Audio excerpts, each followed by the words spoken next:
Notes from the Upper West Side, a novel by Dan Wrench.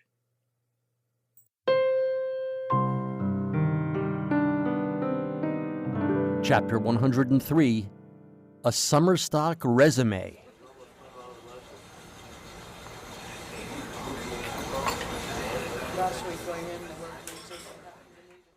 Winthorp peeved me more than a little. So working on a video called Little Round Jewish Hat makes me a Nazi? I had a comeback ready. I don't remember it now. I only remember it was savage with flesh-tearing wit that a young man is apt to ponder later and grow wise from.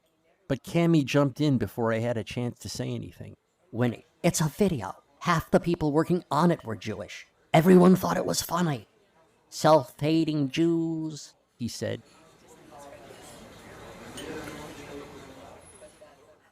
You've never heard of a self-hating Jew, I suppose? He was looking at me. I'm sorry, he said. But I just get really upset about insensitivity. Always have. It's the way I'm made. It's who I am. Who was it you said produced it? I produced it with Tony Parp, I said, and Ripped Dress Productions. Never heard of any Tony Tarp. The video was shot by Bobby Whispers and George Viter was in it, Cammy said. George Viter, the comedian? Winnie asked. Yes, said Cammy. No wonder he's a has-been. Now the little prick really was steaming me. But right then, Cammy touched my leg, sort of ran her finger along my inseam. Winthorp faded to a vapor.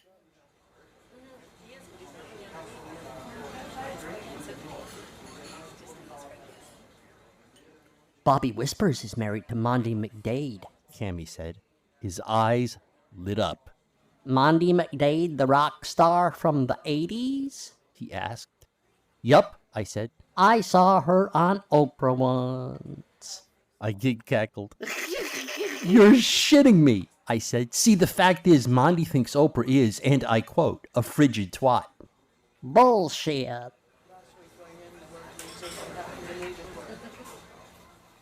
Swear to God, I said. Not only that, but last I heard she was thinking of getting a tattoo that says as much.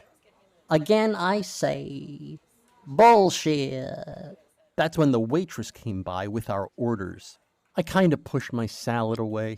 Juggling Cammy and the mall rat was hard enough without shoving food in my face. In the seconds after the waitress left, I got aggressive. So, what have you directed? I asked. He just looked at me grinning, so I put it another way. Is this your first time directing? I asked. Oh, God, no. I only ask because I've never heard of you. Well, I've never heard of you. He grinned. We established that, I said. What I want to know is whether you've directed any theater before. Of course I have. I bring a filmmaker's perspective to the proscenium.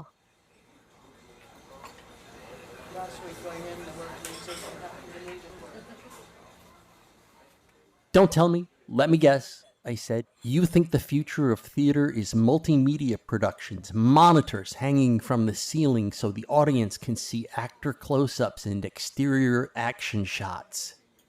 Cammy broke out laughing when she heard that. It was a loud and cackling laugh, like she was rubbing Winthorp's face in it.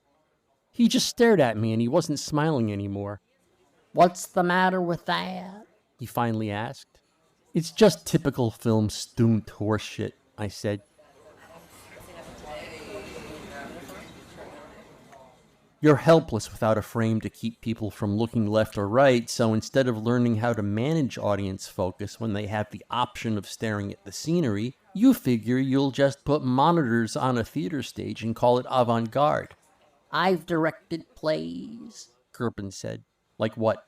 The Fantastics, he said. Your Good Man, Charlie Brown, The Odd Couple, Titus Andronicus, same time next year. And that was all in one summer. You have to believe me when I tell you I was beginning to feel sad for him. I mean, how could he possibly think I'd be impressed by a Summerstock resume of one summer? And how typical Summerstock is that?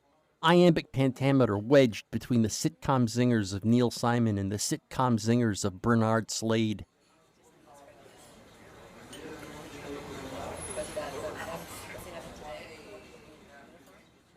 I know what you're thinking. If you're an actor especially, or a director. If this Gerben fellow had only these credits in his resume, he would have mentioned Titus Andronicus and perhaps the Fantastics and would have lied about directing them both in a single summer, where 16-hour days are standard and everyone is exhausted for 8 weeks straight. But no. Swear to God, this was the person sitting across from me. Like I said, it was sad.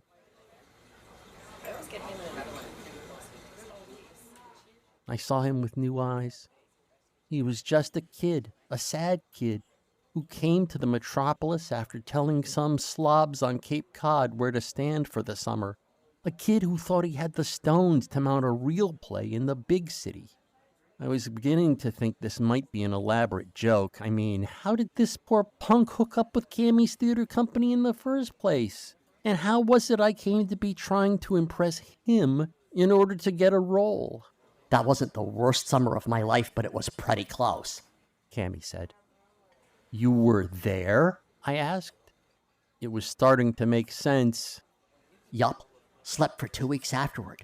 You didn't spend the whole time sleeping, Gerben said. Then he made that weird call laugh again.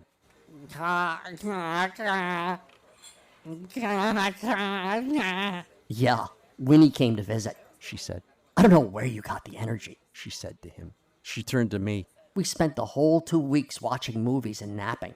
The sex was good, too, Gerben said. Cammie giggled. She giggled.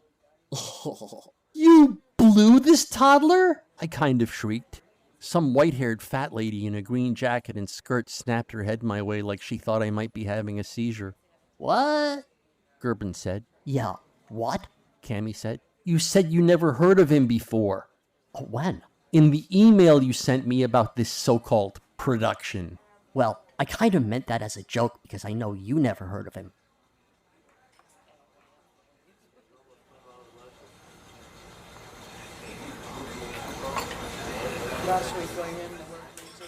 Notes from the Upper West Side is a work of fiction.